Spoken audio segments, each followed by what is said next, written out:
Өдөр бүр сошиал руугаа өнгөх нь бидний хувьд бараг зуршил болжээ. Харин тэндээс бид үнэхээр юу авч үлддэг юм бол магадгүй бид өдөр бүр шинэ зүйл сурдаггүй байх. Харин олон хүний амьдралтай танилцдаг. Хажуу айлын батаагаас эхлээд 20 жил уулзаагүй найз, дэлхийн нөгөө өнцөгт амьдардаг Жорж хүртэл хардаг. Урд нь бид хизээч ийм олон хүний амьдралыг зэрэг харж чаддаггүй байсан. Иймээс бидний тарих тэр бүгдийг хооронд нь харьцуулж эхэлдэг. Эцэст нь өөрийгөө ч тэдэнтэй харьцуулдаг. Би яагаад түн шиг байж чадахгүй байгаа юм бол? Эсвэл тэр мундаг юм аа, миний байж байгаа гэжтэй зэрэг бодлууд төрж байсан бол та ганцаараа биш. Өөрийгөө бусадтай харьцуулдаг бол би асуудалтай юм байна гэж бодох хэрэггүй. Хүн төрөлхтөн үнийг эрт тэр үеэсээ хийж ирсэн юм.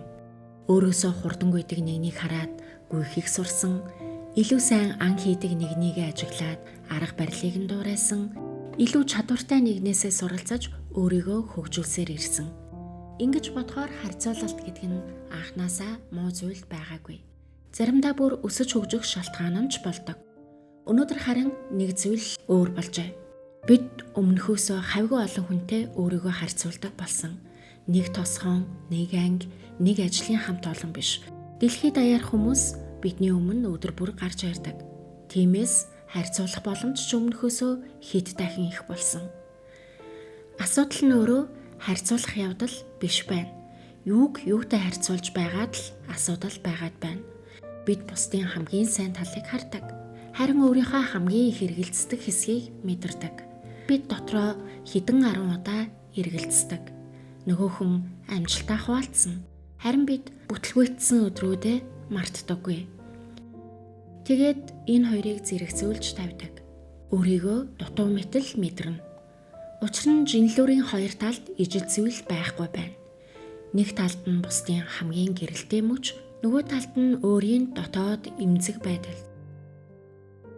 Өмнө нь бид ойр дотны хэдхэн хүний амьдралыг л мэддэг байлаа. Одоо бол өглөө бүр хэдэн 10, хэдэн мянган хүний амьдралын сайхан мөчийг хардаг. Хин нэгний өндөр уулын оргилд авахулсан зураг, хин нэгний мөрөөдлийн ажлаа эхлүүлсэн түүх, өөр нэг нь аз жаргалтай гэр бүлийнхээ зургийг нийтэлсэн байна. Энэ бүхэн худлаа гэсэн үг биш. Гэхдээ бүрэн зураг нь ч бас биш. Тэдгээрийн ард бүтлгүйтсэн өдрүүд байгаа. Тэдэнд ганцаардаж суусан мөчүүд байгаа. Нулимстай хонсон шөнүүд ч байгаа. Энэ бүхэн дэлгэцсэн дээр гардаггүй.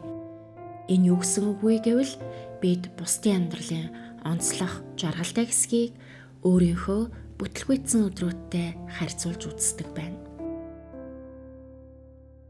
Харьцуулалт хүнийг шууд өөрчилдөггүй. Харин аажмаар зарим зүйлсийг нь авч явдаг. Өөрийнхөө амжилтанд баярлах мэдрэмжийг авч явдаг. Байгаа зүйлдээ талархах сэтгэлийг нь авдаг. Өөртөө итгэх итгэлийгч авч магтгүй. Нэг л мэдхэд бид хаашаа явж байгаагаа биш, харин бусад хүмүүс хаана хүрснийг илүү ажигладаг болчихдог. Тэгээд өөрийн амьдралын үнэт хэсгүүдээ анзаархан цөөрдөг. Амьдрал хэрвээ уралдаан байсан бол бүгд нэг гараанаас л эхлэх байсан. Гэвч бодит амьдрал тийм биш.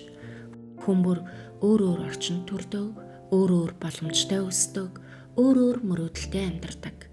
Бусад хүний 10 жилийн хөдөлмөрийг өөрийн 1 жилийн замтай харьцуулах аргагүй. Бусад хүний зорж байгаа оргил таны очих газар биш байж ч болно. Өөрийнхөө замыг өөр хүний зургаар хэмжих шаардлагагүй. Амьдралд өөрөөс чинь илүү чадвартай хүн үргэлж байна. Илүү ухаантай ч бий, илүү баян нь байгаа.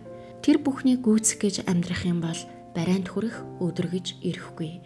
Үүний оронд өчигдрийн алхмаас чинь өнөөдрийн алхам урагшилсан байвал тэр нь хангалттай ч байж болно. Сошиал бол бодит амьдрал биш. Та үнэхээр хоцорч явна гэж үү? Эсвэл зүгээр л өөр замаар алхаж яваа байх. Бодоод үзээрэй. Энэ үдшийг тайван сайхан өнгөрүүлээрэй, сайхан амраарай.